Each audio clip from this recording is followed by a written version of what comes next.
سورۃ الکہف آیت نمبر 102۔ اعوذ باللہ السمیع العلیم من الشیطان الرجیم من ہمزہ ونفخہ ونفثہ۔ افحسب، حمزہ کا مطلب کیا، فا کا مطلب بس، حسب گمان کیا ہے، افحسب کیا بس گمان کر لیا ہے،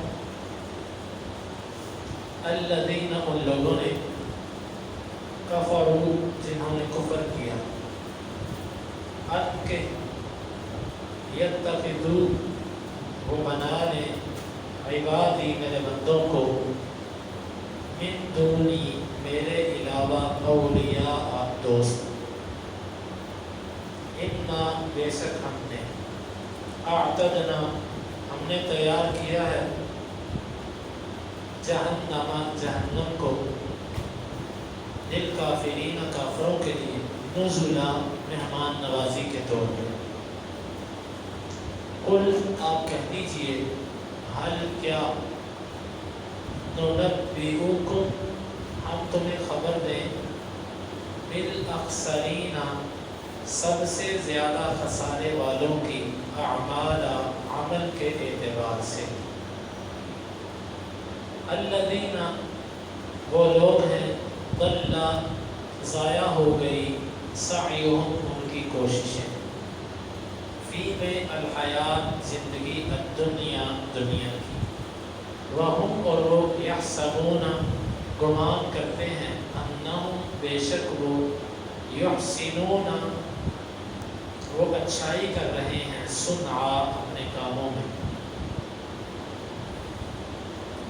اچھا کر رہے ہیں وہ کام کو، اولئک یہی لوگ ہیں، الذین وہ، کفروا جنہوں نے کفر کیا، بآیاتی آیات کا، ربہم اپنے رب کی، ولقائہ اور اس کی ملاقات کا، فحبطت پس ضائع ہو گئے، اعمالہم ان کے اعمال، فلا پس نہیں، نقیم ہم قائم کریں گے، لہم ان کے لیے، یوم القیامت قیامت کے دن، وزنا ترازو، ذالک یہ، جزاؤہم ان کا بدلہ ہے، جہنم جہنم، بما بوجہ اس کے، کفروا جو انہوں نے کفر کیا، واتخذوا اور انہوں نے بنایا، آیاتی میری آیات کو، ورسلی اور میرے رسولوں کو، ہزوا مذاق،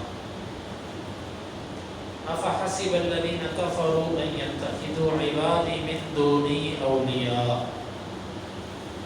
کیا بس کافروں نے یہ سمجھ لیا ہے کہ وہ میرے بندوں کو میرے علاوہ دوست بنا لیں گے، انا اعتدنا جہنم للکافرین نزلا، بے شک ہم نے جہنم کافروں کے لیے مہمان نوازی کے طور پر تیار کیا، قل هل ننبئکم بالاخسرین اعمالا، آپ کہہ دو کیا ہم تمہیں خبر نہ دیں ان کی جو سب سے زیادہ خسارے والے ہیں اعمال کے اعتبار سے، الذین ضل سعیہم فی الحیات الدنیا، یہ وہ لوگ ہیں کہ جن کی کوشش دنیا کی زندگی میں ضائع ہو گئی، وہم یحسبون انہم یحسنون صنعا، اور وہ یہ گمان کرتے ہیں کہ وہ اچھائیاں کر رہے ہیں، اولئک الذین کفروا بآیات ربہم ولقائہ، یہی لوگ ہیں جنہوں نے اپنے رب کی آیات اور اس کی ملاقات کا انکار کیا، فحبطت اعمالہم فلا نقیم لہم یوم القیامت وزنا، بس ان کے اعمال برباد ہو گئے، ہم ان کے لیے قیامت کے دن ترازو بھی قائم نہیں کریں گے، ذالک جزاؤہم جہنم بما کفروا، یہ بدلہ ہے ان کا جہنم بوجہ ان کے کفر کے، واتخذوا آیاتی ورسلی ہزوا، اور بوجہ اس کے جو انہوں نے بنایا میری آیات کو اور میرے رسولوں کو مذاق۔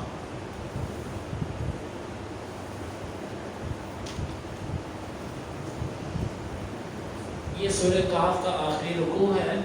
اللہ رب العزت نے توحید کا ذکر فرمایا کہ ہر وہ مشرک جو اللہ کو چھوڑ کے غیر اللہ کو اپنا مشکل کشا حاجت روا سمجھتا ہے اور وہ یہ سوچتا ہے کہ کل قیامت کے دن یہ میرا معبود میرے کام آئے گا.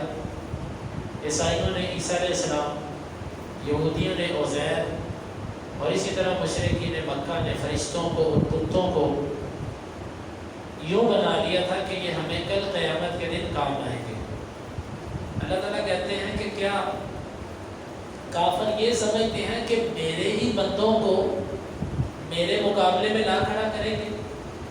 یعنی یہ سمجھتے ہیں کہ عیسیٰ اللہ کے مقابلے میں آ جائیں گے، عزیر اللہ کے مقابلے میں آ جائیں گے، اور فرشتے اللہ کے مقابلے میں آ جائیں گے. یہ کیسی سوچ ہے کہ وہ تو میرے بندے ہیں، میری غلامی کرنے والے، میری عبادت کرنے والے، وہ میرے مقابلے میں کیسے کھڑے ہوتے ہیں؟ بلکہ اصل وجہ یہ ہے کہ وہ فرشتے تو سفارش اس کی کریں گے، انبیاء سفارش اس کی کریں گے جس نے مجھے بھی دوست بنایا، اور جس نے میرے ساتھ شرک کیا، میرے حکموں کی نافرمانی کی، تو یہ میرے بندے اس کی تائید میں کیسے کھڑے ہو جائیں گے؟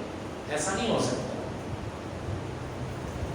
اِنَّا أَعْتَدْنَا جَهَنَّمَ لِلْكَافِرِينَ نُزُلًا، یہ سب لوگ کافر ہیں اور ان کے لیے ہم نے مہمان نوازی کے طور پر جہنم تیار کی. یہ استہزاء کے طور پر، مذاق کے طور پر ان کو کہا گیا کہ تمہاری نزل اس کھانے کو کہتے ہیں، اس دعوت کو کہتے ہیں جو میزبان مہمان کے آنے سے پہلے میزبان نے تیار کر کے رکھی ہوتی ہے، کہ تمہارے لیے تیار جہنم کھڑی ہے جس میں ہم تمہیں پھینکیں گے. اس کو نزل کہتے ہیں. اور جو بعد میں اس کے لیے اسپیشل کھانے تیار کیے جاتے ہیں وہ الگ ہوتے ہیں. یعنی کہ تمہارا ابتدائی سزا جو ہے وہ جہنم ہے، اس کے بعد جو تمہاری سزاؤں میں اضافہ ہوگا وہ الگ ہے. قُلْ هَلْ نُنَبِّئُكُمْ بِالْأَخْسَرِينَ أَعْمَالًا، کافر مسلمانوں کو کہتے تھے کہ یہ بڑے خسارے والے لوگ ہیں، انہوں نے اپنے گھر بار، اپنی تجارت، اپنی رشتہ داریاں، اپنے دوست احباب سب کچھ داؤ پہ لگا دیا ایک اسلام کی خاطر، سب کچھ ان کا ختم ہو گیا. اللہ تعالیٰ فرما رہے ہیں کہ مومن خسارے والا نہیں ہے، مسلمان خسارے والا نہیں ہے. آؤ میں تمہیں بتاتا ہوں، ہم تمہیں بتاتے ہیں کہ خسارے والا سب سے زیادہ برباد اعمال کس کے ہوئے، سب سے زیادہ نقصان کسے ہوا، ہم بتاتے ہیں. یہ کون لوگ ہیں؟ الذین ضل سعیہم فی الحیاۃ الدنیا، یہ وہ لوگ ہیں کہ جن کی کوشش دنیا کے معاملے میں ضائع ہو گئی. اس کے دو مطلب ہیں اس آیت میں. ایک اس کا مطلب ہے کہ ان کی دنیا کے اندر جتنی کوششیں تھیں وہ دنیا کے حصول کے لیے تھی، دنیا پانے کے لیے تھی، اور آخرت کے لیے وہ ضائع ہو گئی ان کی زندگی. یعنی کہ ان کی آپ زندگی دیکھیں، اگر وہ تعلیم حاصل کر رہا ہے تو صرف دنیا کی کہ مجھے دنیا کی کوئی اچھی جاب مل جائے، کوئی اچھا عہدہ مل جائے. اگر وہ کاروباری ہے تو اس کا سارا دن کاروبار میں، راتیں کاروبار کی سوچ پہ، دوڑ اس کی دنیا کی ہے، آخرت کے لیے اس کے پاس وقت نہیں ہے. یعنی کہ ہر وہ بندہ جس کی تعلیم ساری دنیا کی، جس کا کاروبار سارے کا سارا دنیا کے لیے، اور جس کی تحقیق، ریسرچ، ایجادات ساری کی ساری دنیا کی. آپ ان سائنسدانوں کو دیکھ لیں، اور جو ہے وہ یہ تلاش کرنے والے آثار قدیمہ، ان کی زندگیاں کھپ جاتی ہیں پہاڑوں پر پھرتے پھرتے، سمندروں کی تہوں میں غوطہ زن ہوتے ہوتے، اور صحراؤں کے اندر کھپتے کھپتے یہ مر جاتے ہیں. لیکن چاند تک پہنچنے کے دعوے کر دیے، سمندر کی گہرائیوں تک جانے کے دعوے کر دیے، اور نہ جانے کیا کیا ایجاد کر لیا. لیکن جس رب نے انسان کو پیدا کیا، یہ اب تک اس رب کو نہیں پہچان سکے. یہ کتنے افسوس کی بات ہے کہ کہاں تک پہنچ گئے، لیکن جس نے جہاں تک پہنچایا اس کو نہیں پہچان سکے. ایک اس کا مطلب یہ بنا کہ کوششیں اس کی ضائع ہوئی ہیں جس نے اپنا سب کچھ دنیا کے لیے لگا دیا. ہر معاملے میں اس کے سامنے دنیا دنیا دنیا، آخرت کا اس کو پتہ ہی نہیں. اس کی ساری ضائع ہو گئی کوششیں. اور دوسرا اس کا معنی یہ ہے کہ اس سے مراد وہ لوگ ہیں کہ جن کے اعمال کتاب اور سنت کے مطابق نہیں ہیں۔ اس سے چند لوگ اس سے مراد ہیں۔ نمبر 1 کافر۔ کافر جتنا مرضی رفع عامہ کا کام کرے، دنیا کی اندر جتنے مرضی وہ فلاح و بہبود کے لیے ادارے بنائے، NGOs بنائے، لوگوں پر خرچ کرے، اور جتنا مرضی وہ اخلاق اچھا کرے اور اعلیٰ معیار کی چیزیں مارکیٹ کے اندر لے کر آئے، اس کا یہ سب کچھ بیکار ہے۔ اس کا بدلہ اسے صرف اتنا ملے گا کہ دنیا میں اس کے بدلے میں اس کو کچھ نہ کچھ شہرت مل جائے گی یا مال زیادہ مل جائے گا، باقی اس کی کوشش اللہ کے ہاں برباد ہے۔ کیوں؟ اعمال کی قبولیت کے لیے اسلام شرط تھا اور اسلام اس کے پاس نہیں تھا، اس لیے اس کا کوئی عمل اللہ کے ہاں قابل قبول نہیں۔ دوسرے لوگ یہاں سے مراد مشرک ہیں۔ جس بندے کے عقیدے میں شرک ہوا، وہ چاہے کلمہ پڑھتا ہو، اس بندے کا کوئی عمل اللہ تعالیٰ کے ہاں قابل قبول نہیں۔ اللہ تعالیٰ نے ایک مقام پر 18 عظیم اولو العزم پیغمبروں کا ذکر کرنے کے بعد فرمایا لَإِنْ أَشْرَكُوا لَحَبِطَ عَنْهُمْ مَا كَانُوا يَعْمَلُونَ، اگر یہ سب کے سب شرک کرتے تو ان کے سب اعمال برباد ہو جاتے۔ گویا کہ شرک ایک ایسا عمل ہے جو انسان کے تمام نیکیوں کو چاٹ جاتا ہے۔ تو دوسرا، وہ جس کی ساری کوششیں ناکام ہو گئی، وہ مشرک آدمی۔ مشرک آدمی جتنے مرضی نمازیں پڑھے، جتنے مرضی حج کرے، جتنے مرضی وہ نذرانے پیش کرے، جب تک اللہ کی توحید اس کے سینے میں داخل نہیں ہوتی، اس کا کوئی عمل قابل قبول نہیں۔ تیسرا عمل اور تیسرا آدمی وہ بدعتی ہے، جس کا عمل نبی صلی اللہ علیہ وسلم کے عمل کے مطابق نہیں ہے۔ ایک بندہ ہے، اس نے نبی صلی اللہ علیہ وسلم کے بتائے ہوئے عمل پر عمل نہیں کیا، بلکہ اپنی طرف سے جتنا مرضی خوبصورت عمل بنا کے لے آئے۔ اس بندے کا اپنا عمل بدعت کے زمرے میں آتا ہے، جو قبول نہیں ہے، وہ ضائع ہو گیا۔ اب اس کی ایک سادہ سی میں مثال دیتا ہوں۔ کسی اسکول کے اندر یونیفارم ہو سفید رنگ کا یونیفارم، اور اب کوئی طالب علم یہ کرے کہ وہ سفید رنگ کا یونیفارم نہ پہن کے جائے، بلکہ عمدہ قسم کا اعلیٰ کوالٹی کا کوئی کپڑا ایسا پہن کے جائے جو ہزاروں روپے گز ہو، کسی اور کلر کا، اور اس کے اوپر بہترین قسم کی سلائی کروائے، اور اس کے اوپر سونے چاندی کے بٹن لگا لے، اور اسکول کا لباس تھا سفید، اس نے سفید لباس سے بڑا قیمتی لباس پہن لیا۔ اب یہ اسکول میں جاتا ہے، اس کو گارڈ جو ہے وہ اندر نہیں جانے دیتا، وہ کہتا ہے تیرا یونیفارم نہیں ہے، وہ کہتا ہے کیوں نہیں ہے؟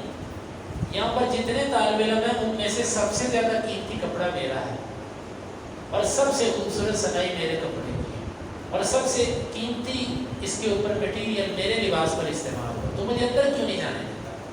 وہ کہے گا کہ تیرا یہ سب کچھ جائے پہاڑ میں۔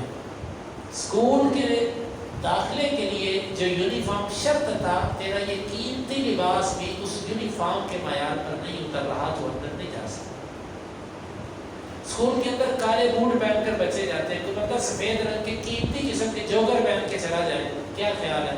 اس کو جانے دیا جائے گا؟ جو بااصول ادارے ہوتے ہیں اس کو نہیں جانے دیا جائے گا۔ ایک نوٹ آپ لے لیں، ایک نوٹ پر محمد علی جناح کی ایک تصویر ہوتی ہے، کہ بندہ نقلی نوٹ بنا کے اس کے اوپر 10 تصویریں لگا دے، کہے کہ تم ایک تصویر مانگتے لو، میں نے 10 لگا دی، تو کیا یہ نوٹ چل جائے گا؟ جب دنیا کے معاملات کے اندر ہم کہتے ہیں کہ کمی بیشی نہیں ہونی چاہیے۔ مجھے ایک بندے نے واقعہ سنایا، اس نے کہا کہ ہمارے پاس فوج کی طرف سے ایک آرڈر آیا، فوج کی طرف سے انہوں نے کہا کہ ہمیں آپ نے اسٹیل کی پلیٹیں کاٹ کے دینی ہیں، اور پلیٹوں کا انہوں نے سائز دیا کہ اتنا سائز ہونا چاہیے، اس سائز کی پلیٹیں دیں۔ وہ کہتا ہے میں نے اپنی طرف سے کہا کہ یار بعض دفعہ کمی بیشی ہو جاتی ہے، کوئی 2 سوتر، ایک سوتر میں نے کہا کہ بڑی رکھ دو پلیٹ۔ کہتا ہے جب میں نے یہ لاکھوں کروڑوں کا آرڈر تھا، وہ بندہ کہتا ہے کہ جب ہم نے پورا مال تیار کر دیا، وہ آئے، انہوں نے چیک کیا تو سارا مال میرا ریجیکٹ کر دیا۔ میں نے ان سے کہا یار میں تم سے پیسے اتنے کے لے رہا ہوں جتنے کا تمہارا میرا سودا تھا، ایک ایک سوتر اوپر میں نے اپنی طرف سے ڈالا۔ اس سے کہا ہمیں تمہارے سوتر کی پرواہ نہیں ہے، ہمارا جو معیار تھا تمہاری پلیٹ اس سے بڑی کیوں ہے؟ ایک سوتر کتنا ہوتا ہے جس کو اندازہ اس کو پتا ہے۔ وہ بندہ کہتا ہے کہ میری عقل، اللہ تعالیٰ نے اس وقت میری عقل میں یہ بات ڈالی کہ یہ دیکھو دنیا کا قانون ہے کہ ایک سوتر بھی اوپر ہو گیا تو وہ قبول نہیں کر رہا، تو اللہ اور اس کے رسول کی باتوں میں کچھ اضافہ ہو گیا تو وہ کیسے؟ آج تو لوگ یہ کہتے ہیں اس میں حرج کیا ہے؟ وہ جی حرج کیا؟ ہم عقیدت کی وجہ سے کرتے ہیں، اللہ کے نبی سے محبت میں کرتے ہیں، آپ کے احترام میں کرتے ہیں۔ حرج اس میں یہی ہے کہ اللہ کے رسول نے نہیں کیا۔ حرج اس میں یہی ہے کہ اگر یہ نیکی ہوتی تو نبی صلی اللہ علیہ وسلم اس کو کرتے ہیں۔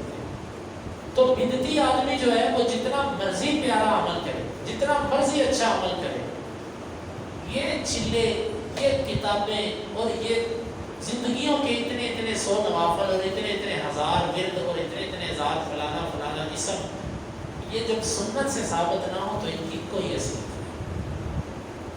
وہ عمل کہ جب نبی صلی اللہ علیہ وسلم کی سنت کے مطابق ہو، وہ ایک کلمہ ساری رات کے ان وظیفوں پر بھاری ہے جو سنت سے ثابت ہو، تو بدعتی آدمی کا عمل بھی قابل قبول نہیں ہے۔ من عمل عملا لیس علیہ امرنا فہو رد، جس نے کوئی ایسا عمل کیا جو نبی کے طریقے پر نہیں تھا وہ بھی مردود ہے۔ گویا کہ تیسرا بندہ جو اس میں داخل ہے وہ بدعتی ہے۔ پہلا بندہ کافر جس کے عمل ضائع ہو گئے، دوسرا مشرک جس کے عمل ضائع ہو گئے، تیسرا بندہ بدعتی جس کے عمل ضائع ہو گئے، چوتھا بندہ ہے ریاکار۔ یہ مسلمان ہے، اس کا عقیدے میں شرک بھی نہیں ہے، اس کا عمل بھی سنت کے مطابق ہے، لیکن ریاکاری دکھلاوا ہے، لوگوں کو دکھانا چاہتا ہے کہ میں ایسے ہوں، میری نیکی لوگوں پر ظاہر ہو جائے، میرا خرچ کیا ہوا لوگوں کے سامنے آ جائے، میری عبادات پر لوگ مطلع ہو جائیں، میری تعریف کریں، میرے حج عمرے کا، میری زکاتوں کا لوگوں کو پتہ چل جائے کہ میں کتنا کرتا ہوں۔ اس بندے کے اعمال بھی برباد ہوں گے۔ یہ 4 قسم کے لوگ اس اعتبار سے، اور 5ویں قسم کا وہ آدمی کہ جس کی کوششیں ہیں ہی دنیا کے لیے، اس نے دین کو ٹچ ہی نہیں کیا کبھی۔ اور اس میں ایک چھٹا بندہ اور بھی ہے، اگرچہ اس کا جرم اس نوعیت کا نہیں ہے، وہ ہے غافل انسان، کہ جو بھی نماز پڑھتا ہے غفلت کی حالت میں، کوئی روزہ رکھتا ہے بس لوگ رکھتے ہیں میں بھی رکھتا ہوں، دکھلاوا بھی نہیں ہے دل میں، لیکن غفلت ہے، اللہ کی عظمت بھی دل میں اجاگر نہیں ہے، اس کی تعظیم بھی اس طرح دل کے اندر نہیں ہے، یہ بندہ بھی اس کے گویا کہ 6 قسم کے لوگ میں نے آپ کو گنوائے کہ جن کی ضل سعیہم فی الحیات الدنیا، جن کی کوششیں دنیا کے معاملات میں ضائع ہو گئی۔ اور تعجب یہ ہے وَهُمْ يَحْسَبُونَ أَنَّهُمْ يُحْسِنُونَ صُنْعًا، مصیبت در مصیبت یہ ہے کہ وہ سمجھتا یہ ہے کہ میں نیکی کر رہا ہوں۔ ایک تو وہ برائی کر رہا ہے، لیکن افسوس یہ ہے کہ اس کو پتہ نہیں کہ میں برائی کر رہا ہوں، وہ کہتا میں نیکی کر رہا ہوں۔ اور یہ جو مصیبت ہوتی ہے نا، اس کو جہل مرکب کہتے ہیں۔ ایک تو جاہل ہے انسان، اور دوسرا اس کو یہ بھی نہیں پتا کہ میں جاہل ہوں۔ بڑی مصیبت یہ ہوتی ہے کہ ایک بندے کو کسی چیز کا پتہ نہ ہو، اور اس کو یہ بھی پتہ نہ ہو کہ مجھے نہیں پتا۔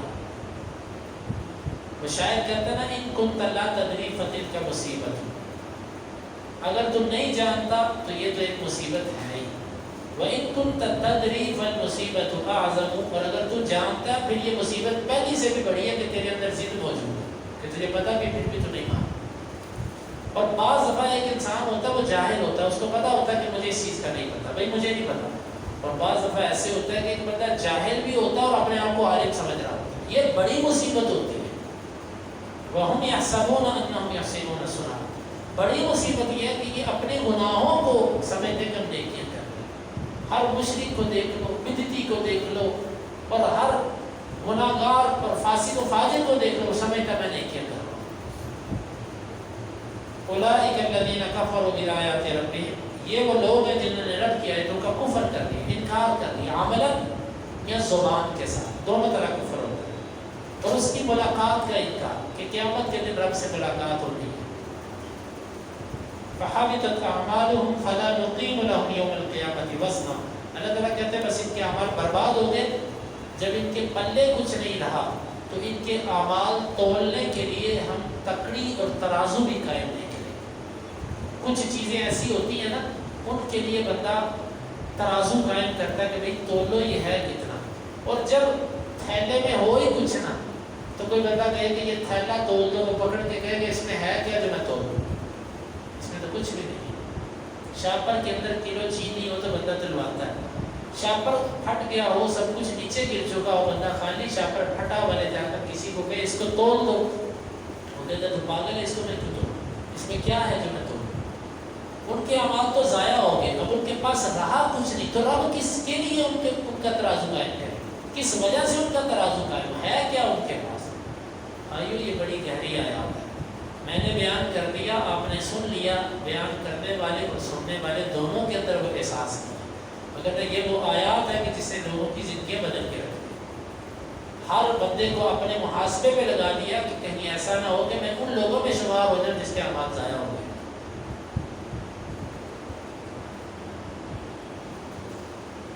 ذالک جزاؤہم جہنم بما کفروا واتخذوا آیاتی ورسلی ہزوا، یہ ہے جن کا بدلہ جہنم ہے بوجہ ان کے کفر کے اور اللہ کے رسولوں اور اس کی آیتوں کا مذاق اڑانے کی وجہ سے۔